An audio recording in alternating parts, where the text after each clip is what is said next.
तुमच्याकडे कोणकोणती माहिती आलेली आहे? दिनांक 18 डिसेंबर 2025 रोजी सायंकाळच्या सुमारास कराड तालुका पोलीस स्टेशनच्या हद्दीमध्ये नांदलापूर गावाच्या हद्दीतील हायवे लगत जयसिंगपूर येथे राहणारे व्यापारी हे जयसिंगपूरला निघालेले असताना त्यांच्या गाडीला एका अज्ञात वाहनाने धडक दिली.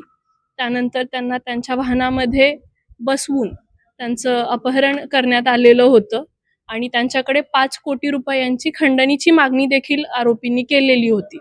त्यानंतर आरोपींना खंडणीचे पैसे न मिळाल्यामुळे त्यांनी त्यांच्याकडे असलेली रोख रक्कम आणि गळ्यातील 2 तोळ्याची चैन एवढं घेऊन आरोपींनी फिर्यादी आणि चालक या दोघांना हायवेवरती आणून पुन्हा सोडलेलं होतं. अशा पद्धतीनं आपल्याकडे कराड तालुका पोलीस स्टेशन येथे गुन्हा दाखल झालेला आहे. त्याचा तपास करत असताना आपल्याला आरोपींच्या ताब्यातून गेलेली रक्कम, चैन आणि त्यांनी गुन्ह्यात वापरलेलं वाहन हे मिळालेलं आहे. आरोपींना अटक करताना आपल्याला त्यांच्याकडे एक पिस्टल देखील मिळालेली आहे. किती आरोपी आहेत? सुरुवातीला मॅडम फिर्याद घेताना त्यात 10 लाख रुपये आणि 2 लाख रुपये मुद्देमाल चैन असं सांगण्यात आलेलं फिर्याद. त्यानंतर रक्कम कशी काय? फिर्यादींनी ज्या पद्धतीनं फिर्याद दिलेली आहे त्या पद्धतीनंच आपण फिर्याद नोंदवत असतो. त्या पद्धतीनंच आपण त्यांची फिर्याद देखील नोंदवलेली होती.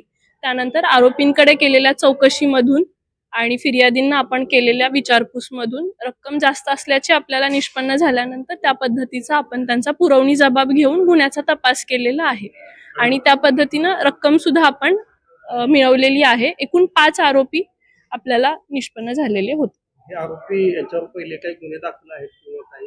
या आरोपींमध्ये पूर्व इतिहास एकाच आरोपीचा आहे. बाकी 4 आरोपी हे रेकॉर्डवरती नवीन आलेले आहेत. आता ह्या टीमनं आपल्या नक्कीच आमचे पोलीस अधीक्षक सर, अपर पोलीस अधीक्षक मॅडम यांनी सर्व टीमचे कौतुक केलेले आहे. त्यांना रिवॉर्डची देखील आम्ही देण्याची तजवीज ठेवलेली आहे. किती रक्कम आहे टोटल यामध्ये? टोटल गेलेली रक्कम आहे 33,35,700 रुपये. त्यापैकी आपल्याला प्राप्त रक्कम आहे, गेलेली रक्कम आहे 35,35,700 रुपये आणि 2 तोळ्याची चैन. तर आपल्याला 33,35,700 व 2 तोळ्याची चैन असा मुद्देमाल आरोपींकडे केलेल्या तपासातून मिळालेला आहे.